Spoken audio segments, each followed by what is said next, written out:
want to start with a quote from a conversation with Ramana. Yeah. And I'll read it. It's pretty short. And then I'd like to just get your input on it, and your interpretation.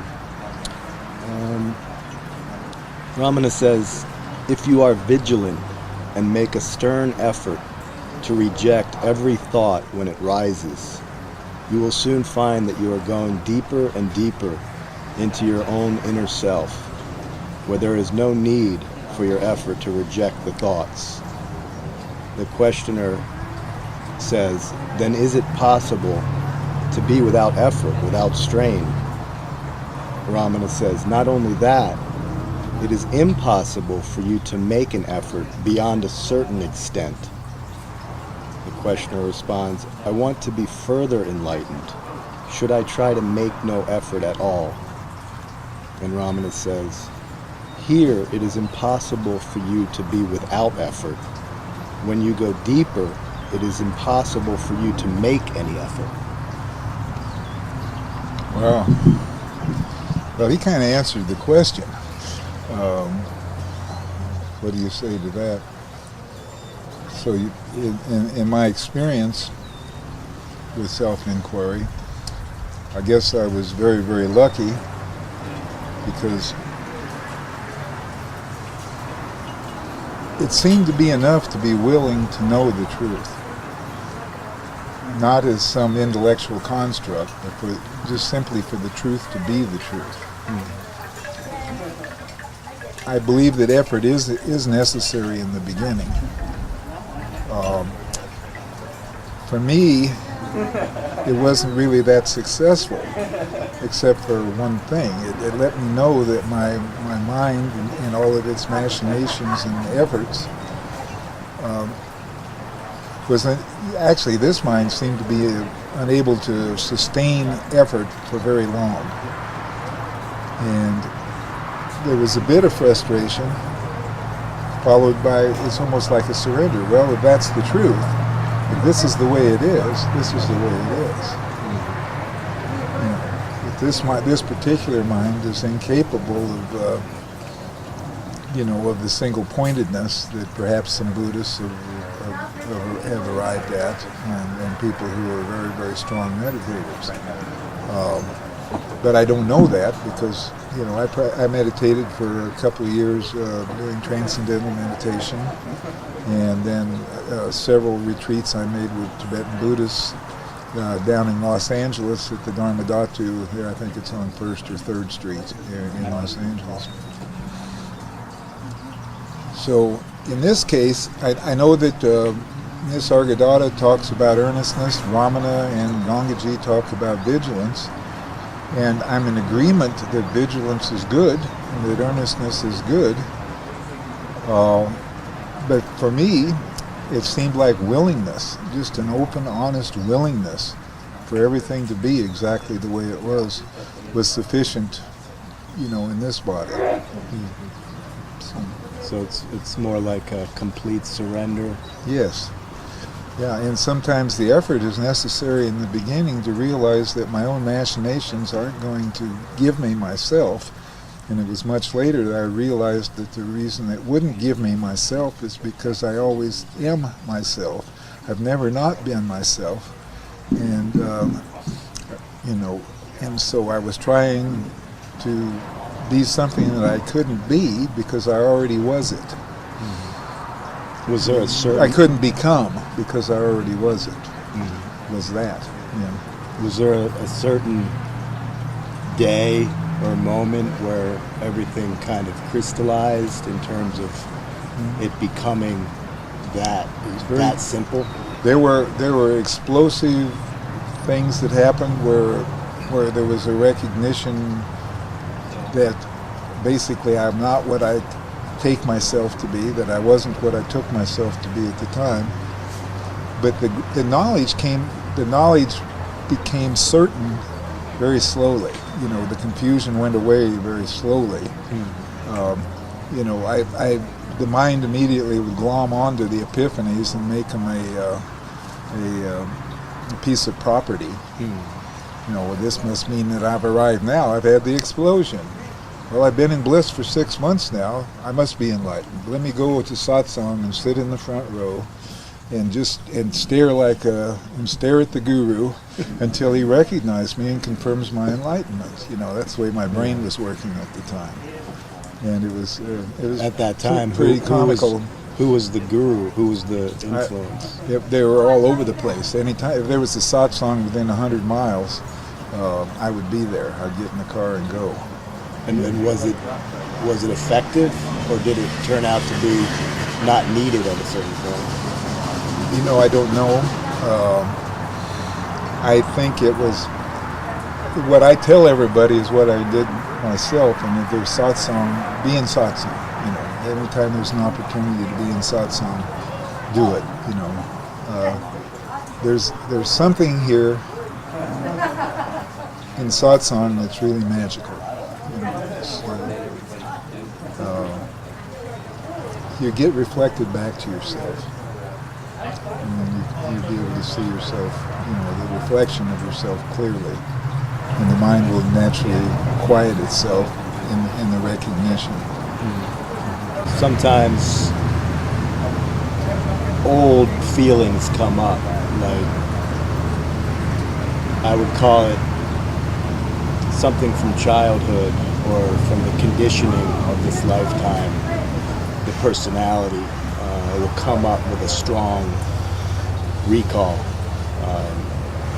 a way that I used to think or feel that hasn't been there in a long time, because of the surrender and the inquiry kind of seems to dissolve a lot of those tendencies. But then every now and then they'll kind of just show up. And it's in those moments where more effort has to be made to not be pulled in, to not get lost in that feeling. We were talking about effort in what way? To do self-inquiry. Okay. Like if there's anger, all of a sudden who's angry will start to be the question.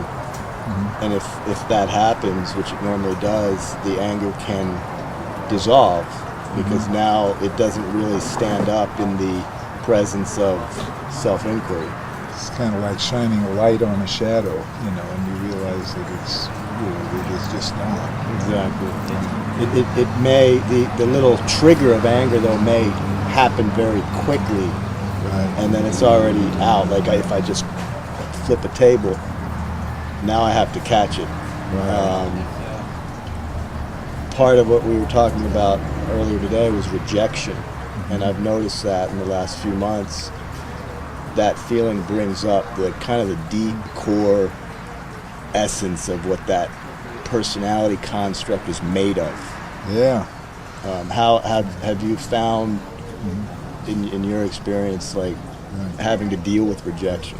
When I was young, I was my anger and my tension and everything was just basically, I was constantly on the defensive, just waiting for the next rejection. Somebody that wasn't buying into my act, basically. Because how could they, it was only later that I realized that I couldn't be rejected at all, because, no one can really see me, because the truth of who I am is totally without qualities. But that was much later. When I was young, my whole life was, I engineered by the mind in order to set up situations where I would be accepted, that my presence would be acceptable to everybody, and thus I would get a good position in the herd, and survive, better chances of survival and procreating and all the rest of the, I guess Maslow has this hierarchy of needs that we run. And when we believe that who we are is our personality and what we're projecting out into the world, and then it gets pushed right back in our faces, it's a survival issue. So then anger, fear, and if I think I can do something about it, anger will show up, and as a, it's really the tyranny of the mind. It's the mind tyrannizing, staying in control, and continuing to project the persona, the personality, Is there a difference between the mind and the ego? Well, neither are real when we inspect them. The ego is just a construct, and the mind is, a bundle of thoughts, and a particular bundle of thoughts, is about me, and that bundle of thoughts make up what we call ego, as if it's some separate, standalone entity, but it isn't. And that's why we're so antsy and worried about being rejected, because in our heart of hearts we know it's an act that we're projecting out in front of us, that it really isn't. It isn't really who we are. So possibly that's a good thing to start to realize that if the ego is being rejected, we can kind of rejoice that it has nothing to do with who we really are. Yeah, but it's much more honest to feel. If you feel that rejoicing, then fine. But you could do that as another, strategy. It could be another strategy for the ego to stay unscathed and unexamined, basically. So we have to be careful about the one who thinks that he can do something in order to get rid. It's paradoxical. On one hand, Ramana makes no. There's no room for error. He says basically you need to do self-inquiry until there's nobody left to inquire. Or in his case, he said, when asked how long he would do it, he said, until my last breath. These lives can be lived as the question. And it's quite wonderful. So there isn't necessarily an end point. It's an ongoing inquiry. The ego would have that there's an end point, and the ego is always trying to accomplish something. It's trying to have its ends get met, and it's a little bit like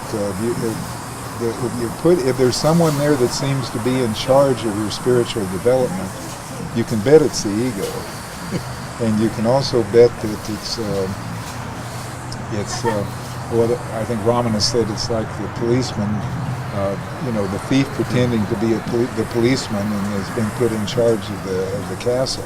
Yeah. It's going to catch the thief that is itself. Right, exactly, exactly. Self-realization, and to realize it. I've heard Ramana describe it in a couple different ways. On the one hand, he says, the self is always ever realized. Who is ever going to realize the self? It's not possible. That's right. On the other hand, he speaks again and again that the only way to realize the self is to make tremendous self-effort to realize this. So it's not a conceptual thing that you can say, I get that the self is already realized and now there's nothing to do. I'll just go on snorting cocaine and getting prostitutes every night because there's nothing to do. The self's already realized. Yeah. Probably if the self is realized, those probably won't be your chosen activities. I'm just guessing. I don't believe that would be what one would choose to do. I know in this body, well, it never was, particularly the thing that I was interested in. Well, that's kind of why I picked something that kind of outlandish, because it's the idea of what is the difference then between someone who is living a life of being realized and someone who isn't? What's the marker? Well, basically, it would be in the eye of the observer, because in truth, there are no differences. There just aren't. We pick up differences, and it's all part of samsara, the illusion. And it's wonderful. There's nothing wrong with this illusion. It's like playing in a wonderful computer game almost. It's maybe a game of Monopoly. You be the top hat, and I'll be the race car. Type of thing. I like to be the little dog. The little dog? Okay. But that's not always been Right. so much the case that it's that easy, and for me anyway, it hasn't been like a beautiful life of bliss and joy. You know, it's been a hard life where many times there's been a feeling of not wanting to be alive, you know, of being tremendously confused and just emotional, you know, things happening. And so the thing is, it's now for you, it's like that, but at some point it wasn't that easy. Yeah, that seems to be true. There's memories of this character having a rough time of it. Yeah, they're still here. You mentioned earlier about things, you know, coming up out of, you know, to the surface for examination, as if sometimes, I know for me it was surprising because I thought things were gone, you know, that had dissolved, I think was the word you used. And you only discover that it would come up again, and it's just of passing interest. Once the certainty of self-knowledge is present. When you ask about something happening suddenly or gradually, I would say that as each doubt dropped away, it seemed like there was this certainty that was underneath it. It wasn't something that wasn't there and then appeared. It was just this certainty of being that has gradually taken over. And it wasn't like I became myself. I think Ramana said there's no becoming being. You just are. You know, you've always been this. And sometimes in satsang people will just go into a riot of laughter because they realize that they've never not been this. Yeah, I've heard that Ramana used the metaphor like to create space. It's enough to just remove the furniture in the room. You don't bring space in from elsewhere. Beautifully put. Yeah. Beautiful. So once that's seen, it's more an idea of, to put it into words, it's like ignorance is removed somehow. It's no longer a cloud. That's the thorn blocking. removing a thorn. You know, it's being used.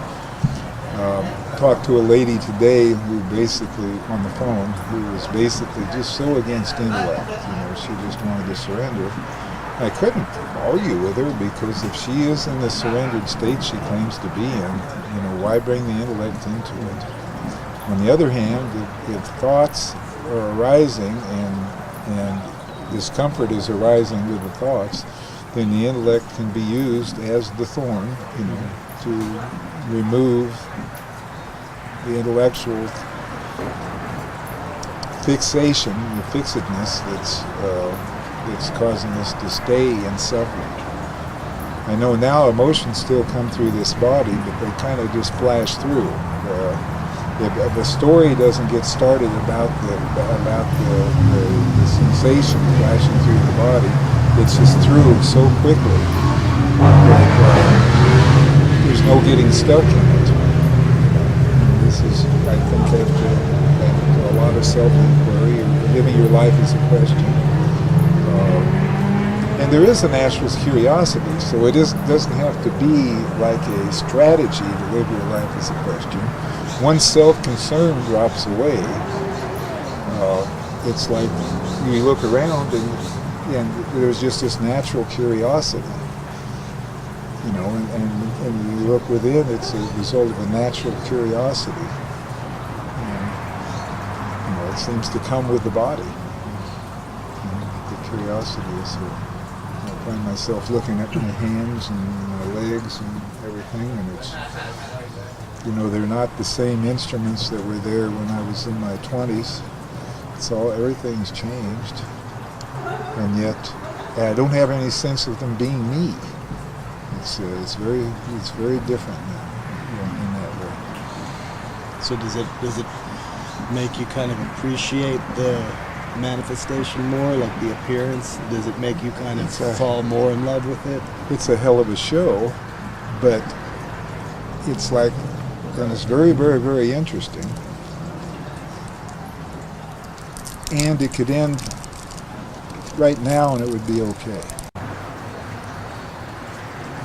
So I've had these wonderful experiences, but finally the experiences, the cleansings, everything, I think they're useful, but I don't think they're instrumental in giving you yourself, because as I keep saying, you already are yourself. You are that.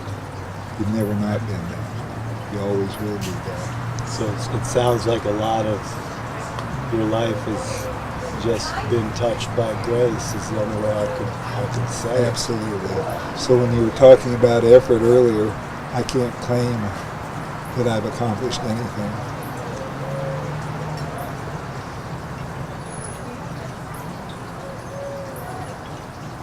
It's been given to me.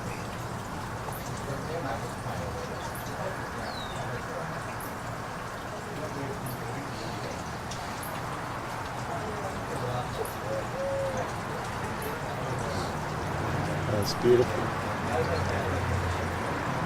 It's a real gift to feel that.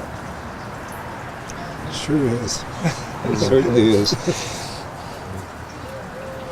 Let's talk for a little bit, okay? Yeah, let me read this one. Bhagavan says, it is mere delusion to think of arpana, which means offering, so lightly. Arpana means that the mind gets merged in the self and becomes one with it. It means that it should become devoid of all vasanas.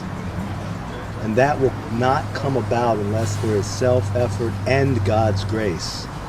God's force cannot get hold of you and drag you into itself unless you surrender completely. But where is the question of our surrendering? The self itself is to be surrendered. Until one can accomplish that, one should go on struggling unceasingly.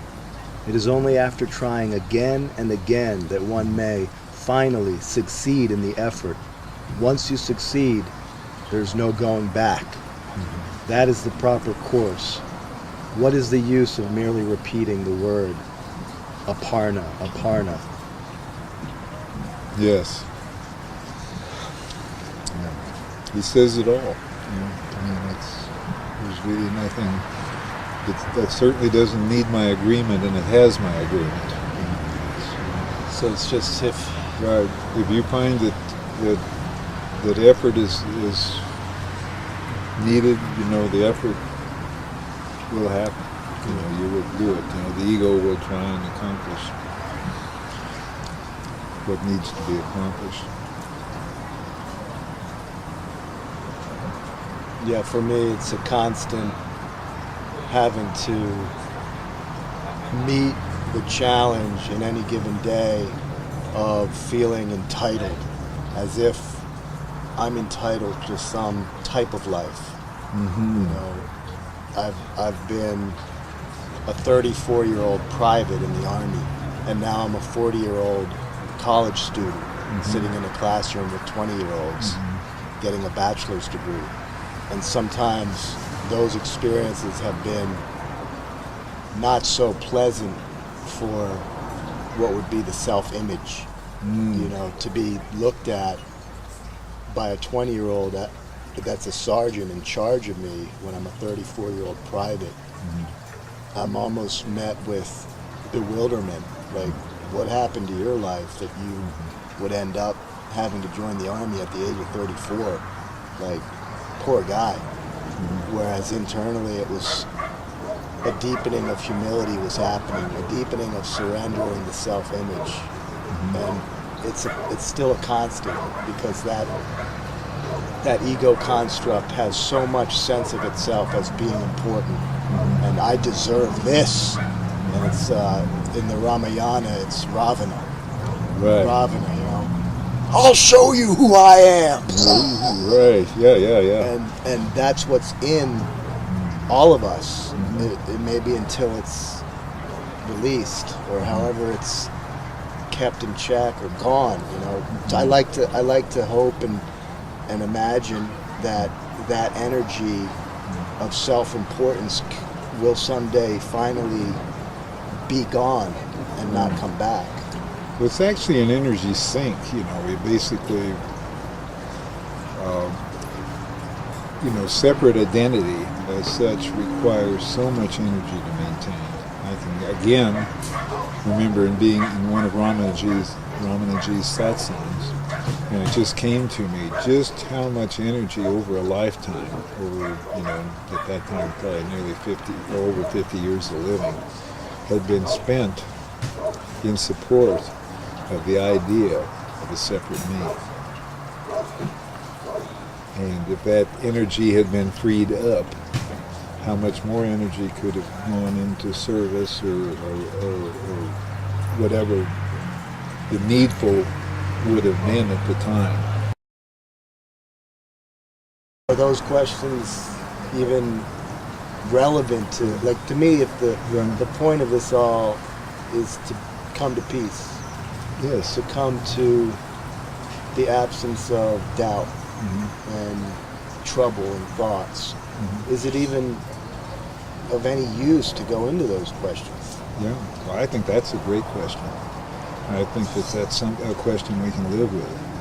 Just look and see what's really important here. If we had every answer to all of these metaphysical questions, what would it give us?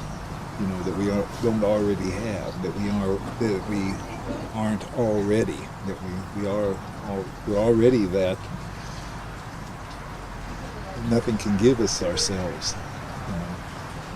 The truth that one is basically whole and complete. You're whole and complete. And as such, what complete means is that nothing can be added to you and nothing can be removed from you. The truth of who you are is a finished product. The egoic idea is always trying to become something that it isn't. It seems like it's always working to be. So it asserts that even into the spiritual path of enlightenment, and the ego then wants to become enlightened. Right, and then we basically, fall in love with our gurus, and the ego, just like it was, the guru is a parent, we use them as a role model so that we can take our pretense and pretend on to to the next level. We can, in other words, we imagine ourselves in a certain way, and if we work real hard at it, perhaps we can imagine ourselves in a grander way. But that still isn't the truth of who we are. It's just the ego, pretending to a higher level of accomplishment. So that could become a hidden world that one's not aware of, but that's what's going on, that they're still pretending in that way. Yeah, well, the mind, basically it wants to, it's interested in more, better, and different. That's the litany of the mind. I want more of whatever it is, more of whatever is, less of what's bad, and I want whatever I have to be better, and I want to be better, and I want to be different than I am. I want to be like the guru. Yeah. In my case, I absolutely want to be like Ramana, which is my own version. I want to be without vanity and without pride, and to me that's what he represents. Right. And I'm not saying that this isn't a laudable undertaking, but in the end, the word want that's in there can be put up for examination. What's wanting? What's missing? Right now, you can look each moment, right here, this precious, timeless moment. What's missing, really?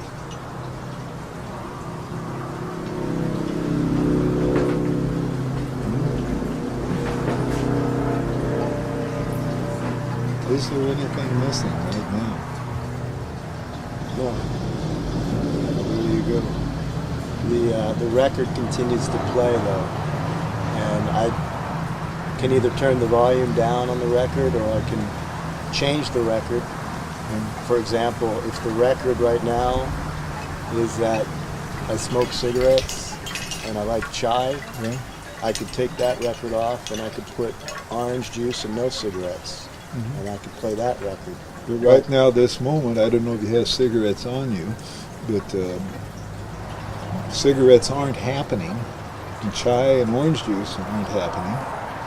We're just here sitting at this table, and everything is There's absolutely... nothing happening. And there's none of that stuff happening anyway, you know. Yeah. It's just that you had to go into memory, Yes. into the memory banks to conjure up the that's the my possibility of difference. That's Yeah. my record. Right. Is that my record will bring my memories.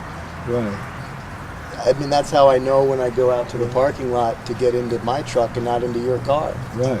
Yeah, and there's nothing wrong with having memories. If you didn't have a memory, you'd be a vegetable. You know, you wouldn't be able to. You'd be looking down at your shoelaces in the morning, and you wouldn't know what to do with them. But you're just saying that the constant seeking to become someone or something other than what is. Right. That's how the ego would create a search for enlightenment. That somehow or another and that effort is necessary until it's seen to be ludicrous. Not that you decide to be ludicrous. It's just the effort will occur until it no longer occurs.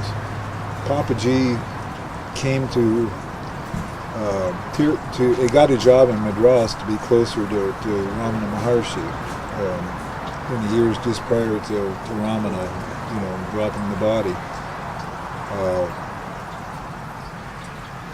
There are two incidents. Papaji was a pretty arrogant guy. He was, when he was young, he was a colonel in the army, and he was very proud of his nama japa that he did with on Krishna. And 25 years of repetition. And he was getting visions of Krishna. And on one occasion, he went. He came to see Ramana for the weekend. He worked during the week and then come on on Sunday by train to Padamalai to be with Ramana. And basically, one time he was mad at Ramana or something. He went to the other side of the mountain and was gone for most of the weekend. And came back on a Sunday. And Ramana says, "Well, where have you been?" And Papaji says, "I've been on the other side of the mountain playing with my Krishna." And Ramana says, "Well, where is your Krishna now? Is your Krishna here now?" And Papaji says, "Well, no." And Ramana said, "Well, what good are gods that come and go?" So that was the prelude. But, sometime later, and this is when Papaji kind of realized that it was time for his sadhana to drop away, that the efforting could drop away. What happened was he came to see Ramana and he was very distraught. And he mentioned that he could no longer sit and do the japa. It just wasn't happening anymore for him. So Ramana said, "Well, how did you get here?" And Papaji says, "Well, I came by railroad." And "You came by train." And Ramana says, "Well, where's the train now?" And Papaji said, "Well, it's gone on its way." And Ramana, to kind of anchor things, said, "Well, how did you get from the railroad station to the ashram?" Papaji said, "Well, I came by bullock cart." And Ramana said, "Well, where's the bullock cart now?" And Papaji says, "Well, it's gone on its way." And Ramana said, "Similarly, your efforting is also gone on its way. You are here, you are now, you are this. It's no longer possible to deny it." When it becomes no longer possible for you to deny yourself, you're home.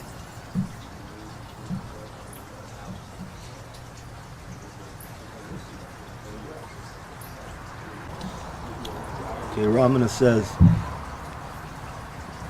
As often as one tries to surrender, the ego raises its head, and one has to try to suppress it. Surrender is not an easy thing. Killing the ego is not an easy thing. It is only when God Himself, by His grace, draws the mind inwards that complete surrender can be achieved. But such grace comes only to those who have already, in this or previous lives, gone through all the struggles and sadhanas preparatory to the extinction of the mind and killing of the ego. What can I say to that? I mean, I believe it's absolutely accurate. Yeah.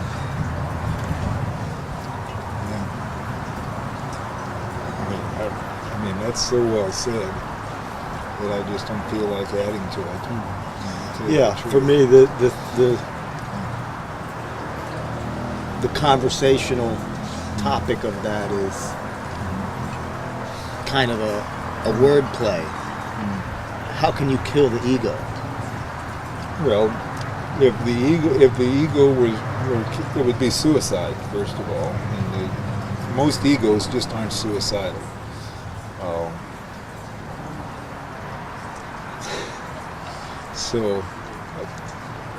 And if the ego were successful in killing the ego, I believe that somewhere else in that book or other Ramana books it says that what you would be left with is a killer. So, I mean, the body can be killed. right, We see a dead body, it's not breathing. right, But the ego, can it finally, once and for all, be killed and die? Because Right. this direct quote suggests that can there s- is a end to the ego.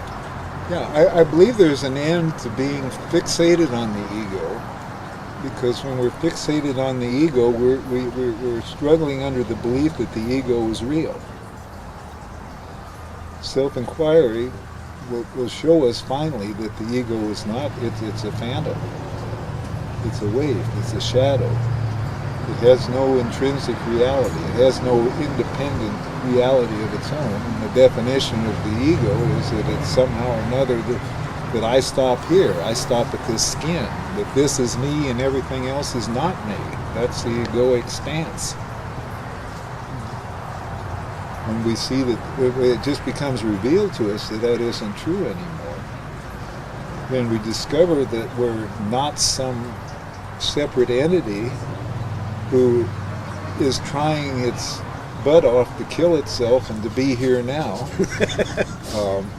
Basically, it's not something that's trying to be here now. What you discover is that you're now itself.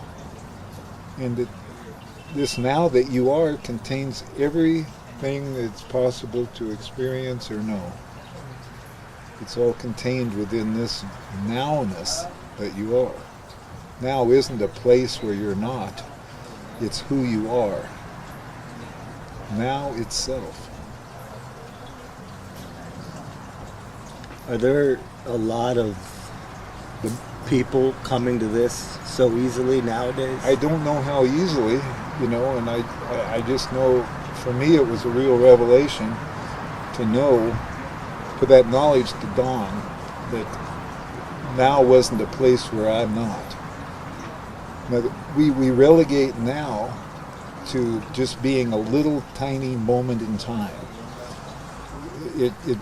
The idea that now is just a little tiny slice of time, that it's subjective to time, is basically an egoic. That's an egoic function. Now isn't a slice of time. Time, the illusion of time, shows up in now, within the context of now. It's your subjective experience. Aren't you always? Isn't it always now? It's always now. And you're not different than that. The now that you are contains everything. I mean, there's individuality is happening as well. The illusion of individuality is happening within you as now. You know, this character, you know, Yeah. an ant will crawl across the table. You know, it'll be happening now. It's happening. It's an experience that's happening within you. Why do some? I mean, there may not be an answer to this question. I just want to hear your answer. Okay. You know, I just want to know your take on it.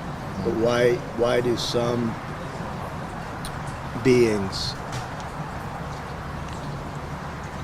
spend 22 years in a cave in silence, and others go to a few satsangs and then, you know, start declaring that they're completely liberated?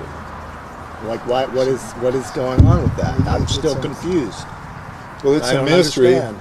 I think that the excerpt you just read a little earlier from Ramana said either in this lifetime or previous lifetimes. So although it may not be readily apparent that a soul is ripe for realization, and this is kind of the stock answer. I don't know that this is true, what I'm saying right now. But the stock answer is that basically a person has expended their effort either in previous or this lifetime. And maybe it seems easy in this lifetime because the effort was expended in a previous lifetime. That's an answer, but it isn't an answer from my experience. It's not something I know. It's something theory. It's something I read. You know, so I don't know. That's the real answer. So when it's all said and done, you're not interested in theory anymore. No, I'm not interested in theory. I'm not interested in intellectual parsing. I'm not interested in anything except what's so right here, right now. And this interest is 100%, or approaching that, because to the degree that I'm not concerned with the memory of me, which is the ego, you know, I'm here with what's happening. And it's not an egoic accomplishment. It's just a fact that if time isn't being wasted, you know, supporting this idea of me, it's available. You know, the energy is available to attend to what's so right now. So there's nothing to achieve. No. There's no goal. Finally, you see it. But if you say that at the beginning, the effort won't get expended. So it's paradoxical. It's a real slippery deal. If effort seems to be required, make the effort. When the effort drops away and the ego can no longer effort, as in the case of Papaji we mentioned earlier, then Papaji, the ripeness, the fruit has gotten ripe and it's falling from the tree. Well, I thank you for your time and your generosity to sit with me. So, thank you. Your questions were wonderful, and I think we both got to the heart of the matter a couple of times during this talk. So it's beautiful.